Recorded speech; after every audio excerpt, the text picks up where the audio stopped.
chapitre 58, versets 6 à 11. Dans la version Louis II, il est écrit: Voici le jeûne auquel je prends plaisir. Détache les chaînes de la méchanceté, dénoue les liens de la servitude, renvoie libre les opprimés, et que l'on rompe toute espèce de joug. Partage ton pain avec celui qui a faim, et fais entrer dans ta maison les malheureux sans asile. Si tu vois un homme nu, couvre-le, et ne te détourne pas de ton semblable. Alors, ta lumière poindra comme l'aurore, et ta guérison germera promptement.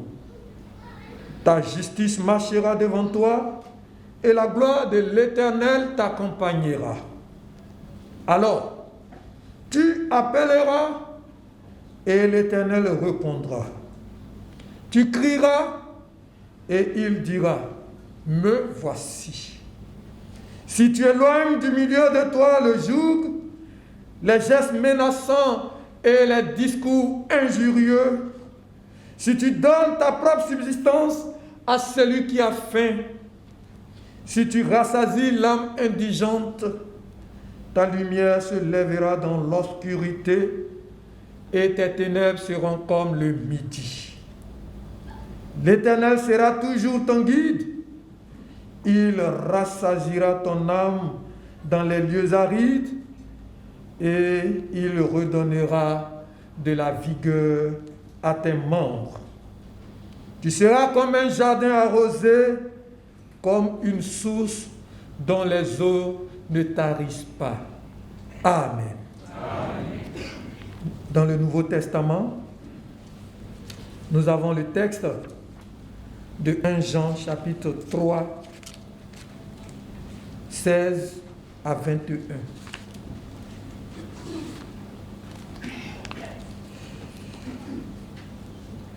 Nous avons connu l'amour en ce qu'il a donné sa vie pour nous. Nous aussi, nous devons donner notre vie pour les frères. Si quelqu'un possède les biens du monde et que, voyant son frère dans le besoin, il lui ferme ses entrailles, comment l'amour de Dieu demeure-t-il en lui? Petits enfants, n'aimons pas en parole et avec la langue, mais en action et avec vérité. Par là, nous connaîtrons que nous sommes de la vérité et nous rassurerons nos cœurs devant lui. Car si notre cœur nous condamne, Dieu est plus grand que notre cœur et il connaît toutes choses.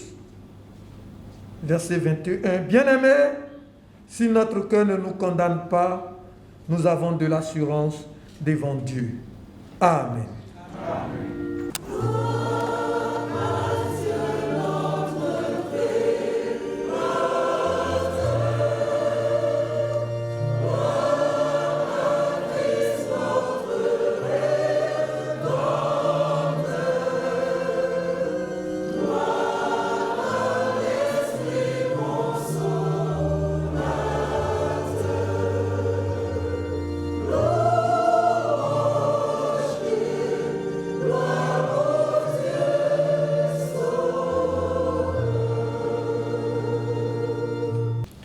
Luc 10, 25 à 37.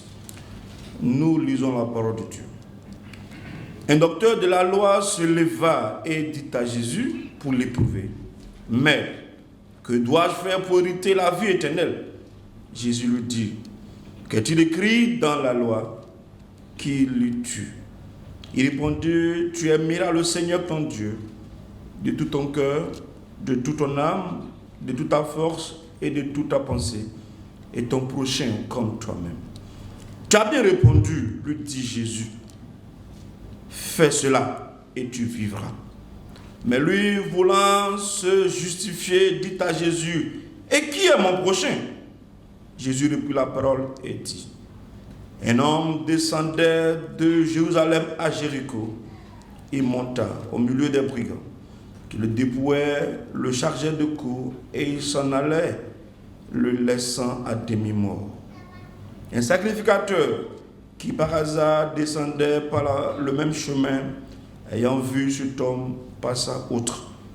Un lévite qui arriva aussi dans ce lieu, l'ayant vu, passa outre. Mais un Samaritain qui voyageait, étant venu là, fut ému de compassion lorsqu'il le vit. Il s'approcha et banda ses plaies en y versant de l'huile et du vin. Puis il le mit sur sa propre monture, le conduisit à une hôtellerie et prit soin de lui. Le lendemain, il tira 2 deniers, les donna à l'hôte et dit: aie soin de lui, et ce que tu dépenseras de plus, je te le rendrai à mon retour. Lequel de ces 3 te semble avoir été le prochain de celui qui était tombé au milieu des brigands? C'est celui qui a exercé la miséricorde envers lui, répondit le docteur de la loi. Et Jésus lui dit: va, et toi, fais de même. Parole du Seigneur. Amen. Amen.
Prions le Seigneur.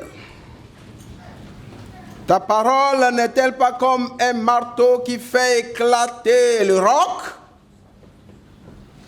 Nous avons besoin de ce marteau pour avoir nos cœurs endurcis, éclatés, et qui sera reconstitué par ta puissante main de création, afin que, rendu en cœur de chair, nous puissions marcher comme toi, tu as marché dans ce monde. Seigneur, fais-le pour nous, nous t'en supplions, au nom de Jésus, notre Seigneur et Sauveur. Amen. Amen. Bonne et heureuse année. Bonne, ça renferme tout ce qui est bon, et heureuse, ça renferme tout ce qui est bonheur. Que le Seigneur vous bénisse. Amen. Mes chers frères et mes chères sœurs, le Seigneur nous fait la grâce de partager sa pensée en ce jour. 3 textes ont été lus. Nous les exploiterons et nous tirerons des leçons pour nous. Frères et sœurs, je voudrais vous dire que la philosophe et la romancière et mémorialiste française Beauvoir de Simone, dans Pyrrhus, disait ceci, et je cite: « On est prochain de personne. On fait d'autrui un prochain en se faisant son prochain par un acte. » C'est dire que la notion du prochain est acernée et suppose un acte. Dans cette optique, le lectionnaire méthodiste uni proposait pour la réflexion du dimanche 1er novembre 2020 un thème qui fait une interrogation sur la notion du prochain. Et qui est mon prochain? Point d'interrogation. Puis, un double impératif. Va, et toi, fais de même. Ce qui donne le thème suivant est qui est mon prochain? Point d'interrogation. Et toi, va et fais de même. Point d'exclamation. Les versets 29b et 37b du chapitre 10 de l'évangile selon saint Luc se dégagent bien logiquement comme versets de méditation. Ce sont donc cette interrogation et ce double impératif qui constitueront les deux axes de l'explication de la péricope du message de ce jour, jour substituant celui initialement prévu le 1er novembre 2020 pour célébrer nos actions civiques, sociales et médicales dans l'Église méthodiste unie Côte d'Ivoire, notre Église. Mais avant cela, mes frères et mes sœurs, essayons de situer le texte de Luc chapitre 10, versets 25 à 37 dans son contexte. Contexte politico-social de Luc chapitre 10, versets 25 à 37. Après la confession historique de foi de Pierre et après que Jésus a dévoilé le genre de mort dont il souffrirait, le Seigneur annonce que le temps où il devait remonter au ciel approchait. Sachant bien que la croix se dressait sur son chemin et avant l'ascension vers le Père, Jésus prend la ferme résolution de se rendre à la ville de Jérusalem où les leaders juifs le rejetteront et où il sera mis à mort. Luc chapitre 9, verset 21 à 22, puis verset 51. Ainsi, Jésus décida d'affronter tous ceux qui l'attendaient à Jérusalem, et il décida d'y aller pour remplir sa mission, la mission de procurer à quiconque croit le salut éternel par sa mort. Le faisant, ce contexte politique défavorable dans lequel il le faisait, Jésus dresse par un enseignement toute la trame politico-sociale du texte de Luc chapitre 10, versets 27 à 37. En effet, en se donnant un exemple de la mort de soi pour autrui, Jésus donne le ton de la responsabilité sociétale du disciple et présente le prochain comme celui qui place l'autre dans un espace public acosmique et qui opère un repli sur l'identique par le moyen de l'action en faveur de l'autre. C'est le sens profond, semble-t-il, de l'action sociale. Mais l'étonnant docteur de la loi du passage de Luc 10, 25 à 37, voulant se rebiffer, voulant se justifier, semble ignorer ce qu'est un prochain. Et qui est mon prochain? Demanda-t-il à Jésus. C'est cette question donc qui nous amène à expliquer le texte. Explication donc de Luc chapitre 10, versets 25 à 37. Première articulation, et qui est mon prochain? Signalons, frères et sœurs, que la conversation dans ce texte met aux prises deux maîtres. J'allais dire un grand maître et le maître des grands maîtres, Jésus, sur la notion du prochain. Car dans cette parabole, le docteur de la loi entraîne Jésus sur le terrain politico-religieux pour lui tendre un piège.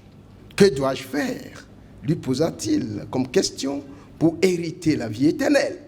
Question apparemment anodine, mais qui, à l'analyse, fustige toute la mission de Jésus.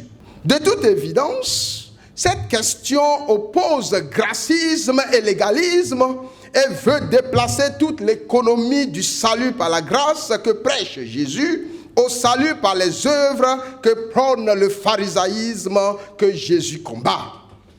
Dans une démarche maïeutique, Jésus va amener l'esprit du docteur de la loi à enfanter en lui-même la vérité concernant le prochain. Jésus, dans un premier temps, maintient le docteur de la loi sur son propre terrain, le terrain de la loi, pour le battre. Qu'est-il écrit dans la loi? Qui lis-tu? A demandé Jésus au docteur de la loi. Cette question a conduit le pharisien à énoncer lui-même la loi suprême. L'amour dans sa verticalité et l'amour dans son horizontalité. Tu aimeras le Seigneur ton Dieu, la verticale. Tu aimeras ton prochain comme toi-même, l'horizontale. Le pharisien vient donc de reconnaître la puissance de la croix. Car la verticale croisée à l'horizontale nous donne la croix dressée devant nous tous, frères et sœurs. Le pharisien donc reconnaît la puissance de la croix et rejoint Jésus de gré ou de force au pied de la croix, car acceptant le projet social de Jésus pour l'humanité perdue. Cependant, cette question tendancieuse du docteur de la loi nous oblige à présenter la portée sémantique et l'approche conceptuelle et notionnelle du terme prochain, même si, comme nous l'avons vu, pour Jésus, le prochain n'est pas un mot, mais une conduite. Qu'est-ce donc que le prochain? Le dictionnaire Larousse donne une définition aussi vague qu'imprécise. Le prochain, selon Larousse, c'est, et je cite, qui est le premier à se présenter dans l'espace ou le temps. Pris sur cet angle, le sacrificateur et non le samaritain de la parabole de Jésus serait le prochain de la victime d'agression mortelle sur le tronçon Jérusalem-Jéricho. Or, que non, c'est bien l'inverse. Le substantif prochain a un sens qui est plutôt, à notre sens, conforme à une définition de la conférence des évêques de France, définition qui semble rendre mieux le sens biblique du terme. Et voici la définition, je cite. Du latin proximus, qui signifie le plus proche. Le prochain, c'est celui qui est autre que moi, dont je me rends proche. Il est différent de moi, peut avoir une autre culture, une autre religion, mais je le reconnais comme enfant de Dieu, revêtu de la même dignité. Pour les chrétiens, l'amour de Dieu et l'amour du prochain sont indissociables. Matthieu 22, 37 à 39. Et s'expriment donc dans des actes concrets de tous les jours. Fin de citation. Mes frères et mes sœurs, vu comme tel, la notion de prochain nous replonge dans trois considérations de socialité, à savoir 1. Que le prochain est bien un autre que moi-même. Il peut avoir une autre morphologie que moi, être d'une autre couleur que moi, d'un autre rang social même que moi. Il peut avoir des aspirations autres que les miennes propres, mais que tout cela ne m'empêche pas d'être proche de cet autre que moi, de ce moi-même autre que moi. Deuxième considération, que le prochain est différent de moi, sur le plan purement culturel, religieux, idéologique. Frères et sœurs, le prochain, pour moi, c'est celui en qui je vois Dieu et que je dois aimer comme Dieu, que je dois servir comme je sers Dieu, que je dois voir comme je verrai Dieu. Troisième considération, si je reconnais l'autre dans sa différence et que je l'accepte dans ses préférences, alors je pourrai poser envers lui et en faveur de lui des actes concrets qui le soulagent, le défendent, l'arrachent au danger. Frères, sœurs, cela, le bon samaritain l'a compris. Il pouvait donc descendre de sa monture et la céder à l'homme ensanglanté. Et ta voiture, qu'en fais-tu? Il pouvait donc céder cette monture à l'abandonner à demi-mort sur la route. Il pouvait même débourser de l'argent pour ses soins. Et même s'engager à en débourser davantage si cela venait à ne pas suffire. Il pouvait passer toute une nuit de veille au chevet de l'homme ensanglanté, laissé à demi-mort. Cela, le sacrificateur n'a pas compris.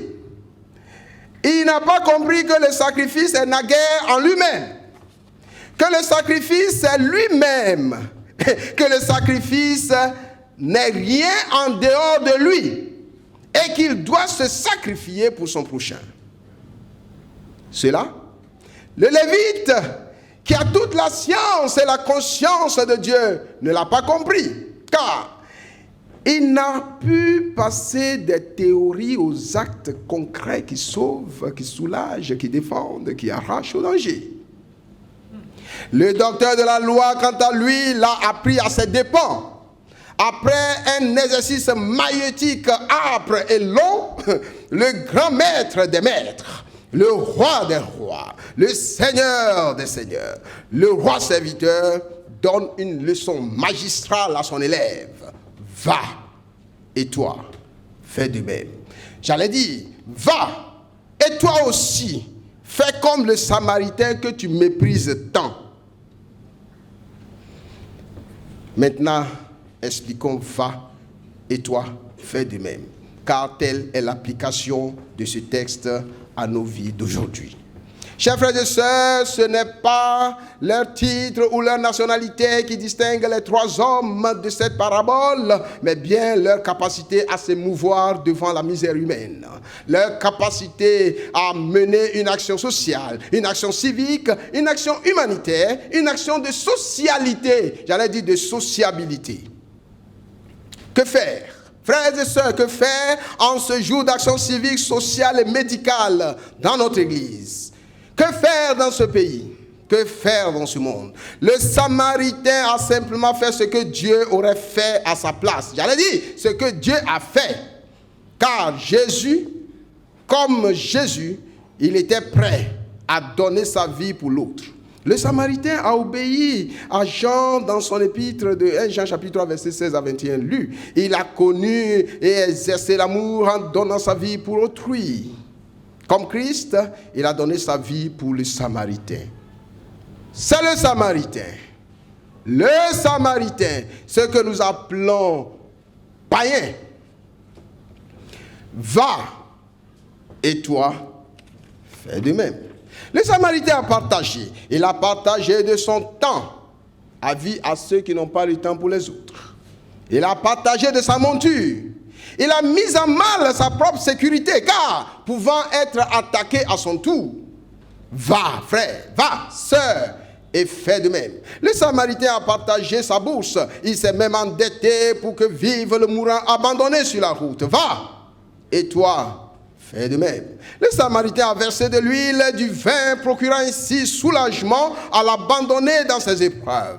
Comme le Samaritain, va dans la société, va au marché, va à l'école, va au bureau, va sur les champs de bataille, va vers les politiciens qui s'entre-déchirent, va dans les prisons, va à l'hôpital, va, frère. Va dans le monde avec ton abattre d'huile et toi, adoucis la douleur des peuples en détresse et avec ton outre de vin, apporte la désinfection et la joie de revivre à un monde en perte de vitesse, à un monde en proie aux calamités. Oui, autour de nous et avec Ésaïe, dénouons les liens de la servitude. Oui, des liens avec lesquels nous avons lié nos servantes et nos serviteurs. Renvoyons libres les opprimés, rompons toute espèce de joug, partageons notre pain avec celui qui a faim. Pendant que tu as 5 plats par jour, il y a un autre là-bas qui n'en a pas encore un seul. Offrons gîtes et couverts aux malheureux sans asile. Couvrons les milliers d'hommes et de femmes nus que nous appelons avec mépris des fous. Frères et sœurs, ne nous détournons plus de nos semblables. Si nous le faisons assurément, oui assurément, le Seigneur nous accompagnera par sa gloire. Le Seigneur nous exaucera lorsque nous l'invoquerons. Il nous rendra davantage riches et, comme le précise Ésaïe au chapitre 58, verset 11, nous serons comme un jardin arrosé, comme une source dont les eaux ne tarissent jamais. Amen. Car celui qui arrose sera lui-même. Que conclure? Le prochain, c'est celui que je ne connais pas, celui que je ne suis pas, mais celui que je vois en moi, avec moi, autour de moi, à qui je me rapprochais par mes actes de bienfaisance. Le Samaritain nous a laissé un bon exemple en tant que prochain. Allons, frères et sœurs, allons, faisons de même et que Dieu nous bénisse. Amen. Amen. Méditons ces paroles silencieusement.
Pour que chacun jouisse de ses droits et devoirs, non seulement au profit du prochain et de la société, mais surtout pour la gloire de Dieu.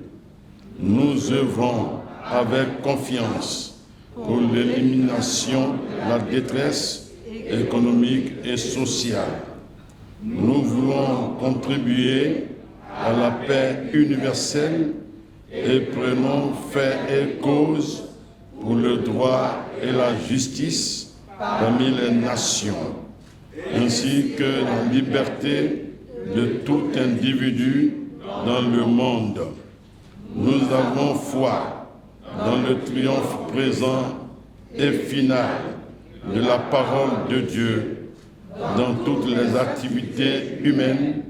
Et nous croyons en Dieu, le Créateur du monde, en Jésus-Christ, le Sauveur de la création, en l'Esprit Saint qui nous accompagne tous les jours de notre vie et nous fait connaître la volonté de Dieu. Nous reconnaissons avoir bien souvent privilégié nos désirs au détriment de la volonté de Dieu. Nous affirmons que la création tout entière est l'œuvre de Dieu. Nous voulons la préserver et utiliser de manière responsable les éléments qu'elle renferme. Nous recevons avec gratitude les bienfaits de Dieu dont nous sommes bénéficiaires dans la famille et dans la société. Nous luttons pour l'épanouissement de la société, pour les hommes, pour les femmes, pour les enfants, pour les adolescents, pour les plus adultes, pour les personnes âgées et pour les personnes handicapées. Nous combattons toute forme d'oppression et nous soutenons les droits et la dignité des minorités raciales, ethniques et religieuses de par le monde. Acceptons avec joie notre mission de témoigner de la puissance de l'Évangile dans le monde Amen. Veuillez vous asseoir et unissons-nous dans la prière d'intercession. Nous te prions pour l'Église partout dans le monde, dont nous sommes membres, pour l'Église méthodiste unie Côte d'Ivoire en particulier, afin que dans la foi et dans l'unité, nous soyons continuellement renouvelés par ton Saint-Esprit pour la mission et le service que tu nous confies. Seigneur, touche le cœur de ceux et de celles dont l'affection pour l'Église s'est attiédie. Rends nos assemblées nombreuses, ferventes et fraternelles. Inspire nos pasteurs, ainsi que tous ceux et celles qui ont particulièrement la charge de la gouverner, de la guider. Le bishop et ses proches collaborateurs, pasteurs et laïcs, à la conférence, les surintendants des districts, les responsables laïcs à tous les niveaux. Nourris, Seigneur, dans nos foyers, la piété familiale, en sorte que leur rayonnement soit un témoignage de grâce dans la société. Nous te le demandons par Jésus-Christ, le chef béni de l'Église, notre Seigneur et notre Sauveur. Amen. Prions pour notre pays et les autorités. Seigneur, notre Dieu, nous te prions pour notre pays, la Côte d'Ivoire, et tous ceux qui ont autorité et influence parmi nous. Pour nos autorités, tous ceux ou celles qui ont la charge de nous diriger, depuis le sommet de l'État jusqu'à la base dans nos villes, villages et quartiers, afin qu'ils servent leurs semblables avec sagesse, honnêteté et compassion. Éclaire-les, Seigneur, dans leurs décisions et habite-les de ton amour, de ta vérité, de ta justice, pour que notre pays connaisse un développement harmonieux dans tous les domaines. Nous te recommandons particulièrement notre pays, dont tu connais mieux que nous-mêmes les problèmes et les difficultés aujourd'hui. Ce que nous espérons vivement de toi, de tout temps, c'est la paix, sans laquelle il n'y a ni sécurité ni bonheur. Cette paix véritable qui n'est pas celle factice des hommes, toi seul peux nous la donner pour mettre définitivement fin à notre angoisse nationale, régionale, communautaire et même familiale. Nous te le demandons par Jésus-Christ, le chef béni de l'Église, notre Seigneur et Sauveur. Amen. Seigneur, elles sont nombreuses, les populations en divers lieux du monde qui souffrent des catastrophes naturelles, des inondations, des ouragans, des tremblements de terre, des accidents et que sais-je encore. Seigneur, tiens-toi dans les douleurs exprimées ici et là et montre-toi comme le Père qui sait toujours apaiser, qui sait toujours soulager et donner à espérer. Sers-toi de tout et de tous et celles qui expriment de manière spirituelle, matérielle et financière leur compassion envers les victimes et bénis-les, Seigneur. Seigneur, nous pensons à tous les malades de toute nature, aux vieillards, aux enfants abandonnés, aux chômeurs, aux solitaires, aux désespérés, aux veufs, veuves et orphelins, aux détenus, aux étrangers, aux réfugiés déçus de tous les contingents socio-économiques et donne-leur à espérer malgré tout. À tous ceux qui sont perpétuellement rassasiés et qui vivent leur bonheur en regardant les autres comme des damnés, donne-leur de prendre conscience de leur vulnérabilité pour s'ouvrir, pour aider, soutenir, pour aimer, compatir, afin de se faire des trésors dans le ciel où les voleurs ne percent et ne dérobent. Seigneur, rends-nous fraternels et solidaires les uns les autres. Par Jésus-Christ, notre modèle parfait. Amen.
Bénissons ton nom encore ce matin, nous te rendons grâce.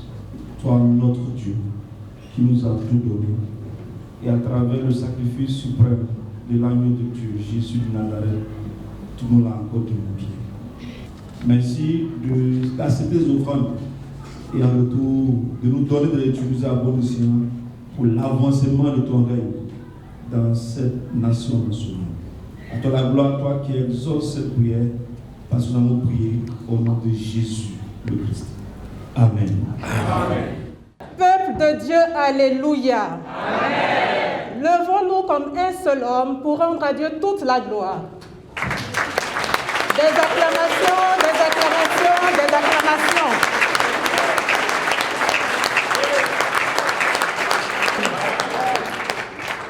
Nos âmes bénissent le Seigneur et n'oublient aucun de ses bienfaits, et qu'il vous le rende en grâce et en bénédiction. Alors ce conseil dont on parle tant, qu'est-ce que c'est? Le conseil Église et Société, il va mettre en pratique la foi agissante qui se traduit par les œuvres pour le bien de l'autre, de son prochain. Et je crois que pour cela, Pasteur Goka nous a fait revisiter la notion du prochain et que chacun s'est attaché à l'être. Il veut éveiller en chaque chrétien méthodiste uni de Côte d'Ivoire le sentiment de compassion, mais qui pousse à l'action. Le conseil, en fait, est un organe de réflexion. Réflexion sur les faits de société. Et aujourd'hui, je vais partager juste 3 points avec vous. Le premier point, c'est vraiment la reconnaissance. Le deuxième point, c'est un bilan que l'on va survoler. Je crois qu'il y a des images qui sont passées. Et le troisième point, c'est ce credo social que nous venons de dire. Concernant la reconnaissance, vous voyez, nous avons voulu un culte qui soit sobre. Un culte empreint de sobriété parce que nous venons au pied de la croix pour dire merci à Dieu avec des paroles, des chants, des louanges, mais aussi des offrandes. Car tout ce que nous faisons sur terre, comme il nous le dit, c'est pour lui que nous le faisons. Nous avons connu une année 2020 inédite, jamais vue. C'est vrai qu'on s'attendait à 20 sur 20, mais on ne savait pas sur quoi allait être 20 sur 20. Nous avons été surpris, nous avons été éprouvés, mais tout cela nous a fait revisiter notre foi, parce que tout cela nous a rendus particulièrement vulnérables et nous a montré que nous ne sommes à l'abri de rien, si ce n'est la grâce de notre Dieu. La crise socio-sanitaire au plan mondial avec la pandémie de la COVID-19, son impact négatif considérable sur la santé, sur l'économie, sur le travail, sur la scolarité, sur les relations humaines. Nous avons connu des deuils, des séparations douloureuses. Le deuxième élément phare de cette année, ça a été la situation sociopolitique avec les élections présidentielles dans notre pays qui nous ont rappelé encore une fois la fragilité que nous avions déjà vécue et une angoisse du quotidien et de l'avenir. C'est pourquoi nous venons aujourd'hui rendre grâce à Dieu à travers ce culte, à travers les cantiques, dire à Dieu à travers chaque événement vécu qu'il nous a promis dans sa parole, qu'il nous fortifie de sa droite triomphante quand nous mettons notre confiance en lui. Concernant maintenant les activités de 2020 du Conseil Église et Société, nous n'avons pas pu avoir de réunion en tant que telle, puisque tout le monde était plus ou moins confiné, mais nous avons travaillé. Parce que lorsque je vous décris ce qu'a été l'année, avec la COVID-19, son impact avec les élections, vous voyez bien que nous sommes au cœur des problèmes de société. Il fallait réfléchir, il fallait dire des choses aussi pour aider les communautés. C'est dans ce cadre que par rapport à la COVID-19, au plan national, nous avons participé à des émissions de sensibilisation sur la santé mentale, sur l'épanouissement des enfants, sur aussi l'épanouissement du couple. Parce que vous savez, pendant la COVID-19, et ça continue, il y a eu beaucoup de séparations au niveau des couples. C'était une période de confinement, mais c'était aussi une période de stress. On avait un virus inconnu et cela continue lorsque on voit comment se déroule ce COVID-19 qui mute aujourd'hui. Donc nous avons fait des émissions de sensibilisation, aussi bien à la Voix de l'Espérance, et nous voulons remercier la directrice et son équipe, à notre émission Le Temps du Conseil Église et Société, qui est une émission de la Voix de l'Espérance, et à l'émission Dieu avec nous sur la RTI 1. Nous avons également, au niveau des districts, sensibilisé sur les gestes barrières, et cela ressort des rapports de ces districts, le rapport du district d'Azopé, le rapport du district Abidjan-Nord, le rapport du district de Grand-Bassam et encore d'autres districts. Précisons que pendant ce temps, toutes les actions apportées aux populations qui étaient devenues encore plus vulnérables du fait du VIH, du fait de la perte d'emploi, du fait de la COVID-19, du fait de deuil, se sont poursuivies. Et ces districts le rapportent. Concernant le thème de l'année, nous étions en plein dans une question de société encore. En 2020, le thème qui se poursuit pour 2021 était « L'Église face à la condition sociale et héréditaire des veuves et des orphelins ». Donc au niveau du Bureau national, nous avons participé à l'œuvre de Dieu au cours de la conférence annuelle ordinaire de l'Église méthodiste unie en août 2020. Au niveau des districts, les actions se sont poursuivies comme elles se faisaient déjà, certainement avec beaucoup plus d'ampleur, à l'endroit des populations vulnérables avec des dons, comme nous le dit le district de Daloa, le district d'Abidjan Sud, le district de Sikinsi, la communauté Bambara, mais aussi d'autres activités qui se poursuivent, comme le dépistage du cancer du sein qui a été fait à Sikinsi. Il y a eu la mise en place aussi des comités églises et sociétés des églises locales. Concernant l'actualité politique, nous étions donc en année électorale. Au niveau du Bureau national, nous avons participé à l'organisation du panel sur la paix à l'Université méthodiste le 17 septembre 2020 avec des leaders de confessions religieuses.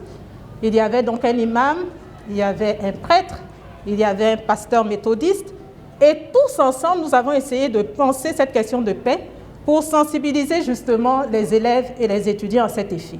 Nous avons également, dans le cadre de la caravane de la paix, c'était un des éléments de la caravane, mais notre point, c'était la participation de Global Church and Society, c'est-à-dire le Conseil Église et Société au niveau des États-Unis, qui nous a aidés financièrement pour pouvoir animer cette caravane de la paix. Il y a eu encore une conférence sur la paix à la Journée nationale des laïcs, le 17 octobre 2020. Nous avons également participé à des conférences. Alors la nouveauté, c'est qu'il y avait des conférences où on était en présentiel, mais elles étaient de plus en plus rares. Et nous avons fait des conférences via les Zooms, via donc les réseaux, sur des questions de société. Donc le Bureau national a eu une conférence sur les fondamentaux du management stratégique, c'est-à-dire les problèmes de gouvernance, les missions et les valeurs sur la base de la parole de Dieu. Nous avons besoin de moyens financiers, nous avons besoin de ressources humaines, nous avons besoin de prières, nous avons besoin de soutien spirituel. Il y a également une question qui nous taraude et qui certainement va avoir un début de solution avec l'évolution du manuel. C'est celui du cahier de charge du Conseil Église et Société, parce que cela empiète pour beaucoup avec d'autres entités de la conférence. Mais notre président des laïcs est là et je pense que des choses seront faites pour qu'on puisse organiser une rencontre pour savoir un peu comment tous ensemble fédérer pour un même objectif. Voilà un peu ce qui a été fait au niveau du Conseil Église et Société. Mais ce qui est dit est très peu par rapport à ce qui est fait dans les églises locales. Nous venons de renouveler notre engagement avec le credo social. Réfléchir sur les faits de société. Tout cela renvoie à l'alliance, à notre alliance en tant que chrétiens, à notre alliance en tant qu'enfants suivant le modèle Jésus-Christ, à notre alliance en tant qu'ayant eu pour prédécesseur John Wesley qui disait « Le monde est ma paroisse ». Nous souhaitons que chacun garde ce dépliant avec le credo social qui est à l'arrière pour le relire, pour s'en imprégner et pour être des acteurs. Nous savons et nous appelons clergé laïque à aller main dans la main pour agir face aux questions de société. La tâche est immense.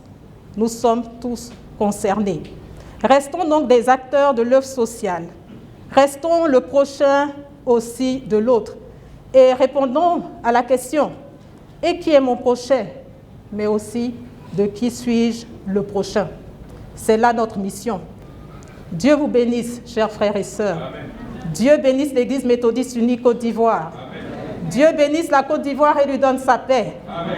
À Dieu seul soit la gloire. Amen.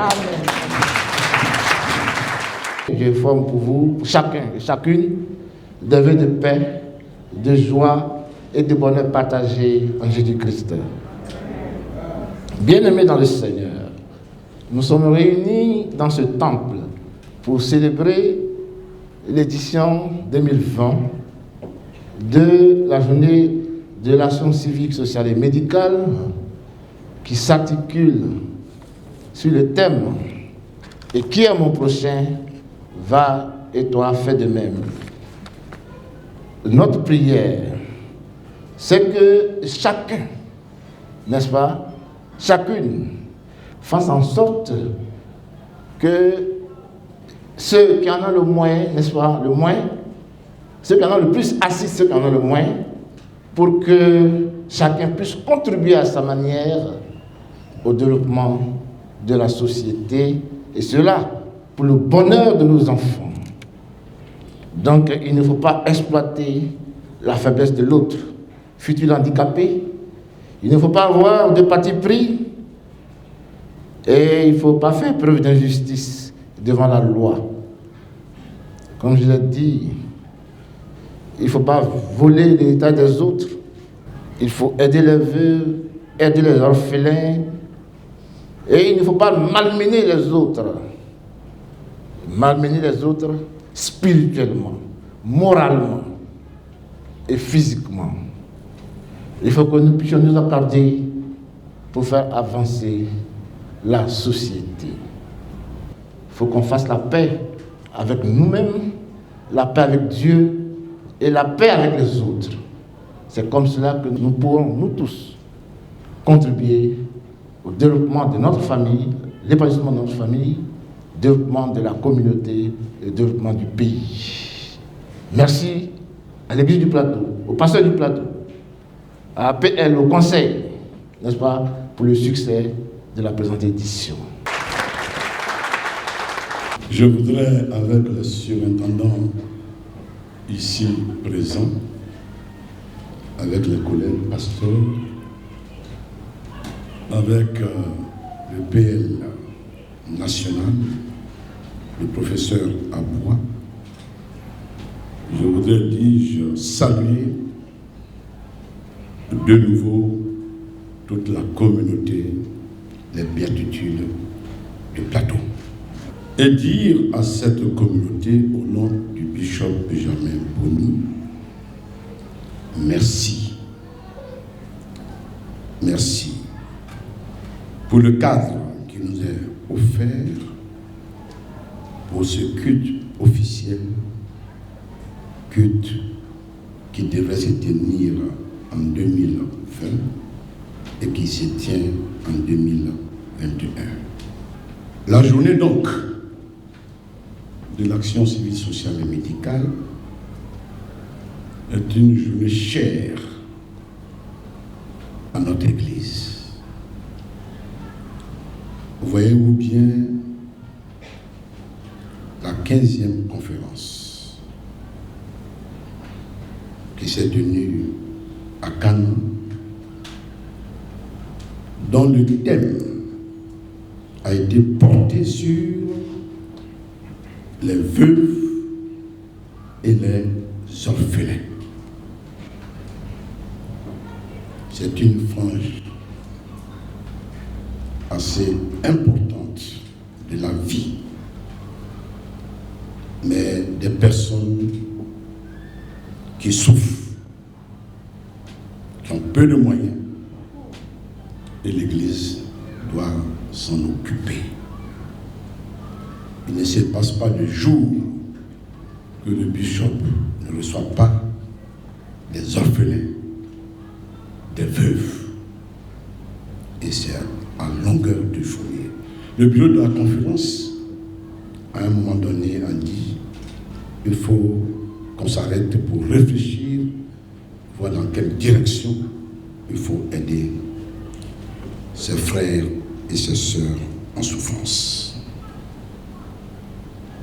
Je voudrais saluer et féliciter, au nom du bishop empêché, Madame la Présidente du Conseil Église et Société, le professeur Aka Hortense, et avec elle toute son équipe. Le Conseil Église et Société est donc la structure de l'EMUCI qui s'occupe des problèmes de société. Tous les problèmes de société, la sexualité humaine, les problèmes sociaux-politiques, les conflits de tous ordres, et j'en passe. Madame la Présidente, la tâche est immense. Et quand la tâche est immense, le terrain est dur. Va et toi aussi fais de même. Qui est suffisant pour le faire? Qui est suffisant? Il nous faut donc compter sur le Seigneur. Il nous faut compter sur le Seigneur. On a encore beaucoup de jours devant nous pour revenir au 1er novembre 2021. Va toi aussi, fais de même. Souhaiter au nom du bishop Benjamin Boni à tous et à toutes une bonne et heureuse année. Amen. À la gloire de notre Dieu. Amen.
Que la paix de Dieu qui surpasse toute intelligence garde vos cœurs et vos pensées dans la connaissance et dans l'amour de Dieu et de son Fils Jésus-Christ, notre Seigneur.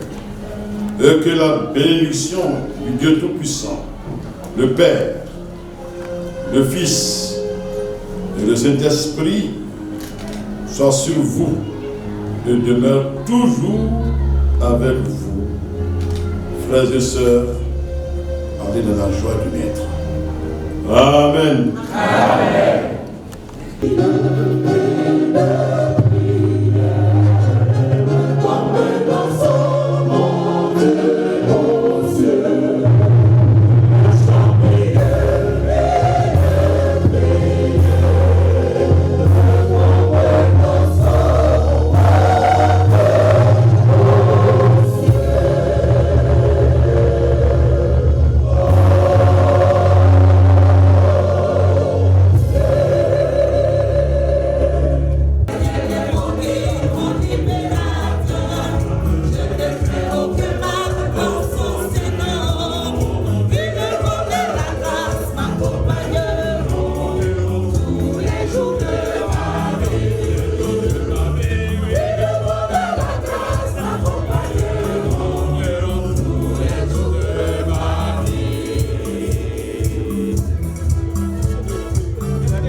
Rasta,